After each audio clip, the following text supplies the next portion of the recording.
If you need to add taxes to your invoices or anything else you're selling with the full scope freelancer platform, then all you need to do is come to the payments area here in the left menu, go to settings, and then head over here to taxes.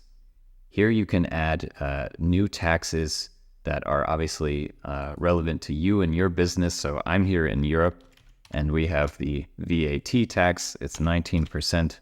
So I can add that here. I can also add a description, and if my business has a tax ID number that needs to be displayed on any receipts and invoices, I can also put that here.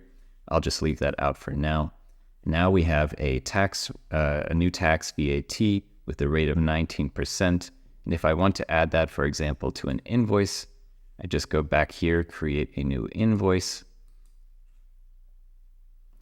I'll skip the client information. I'll just add some kind of product, maybe a logo design here.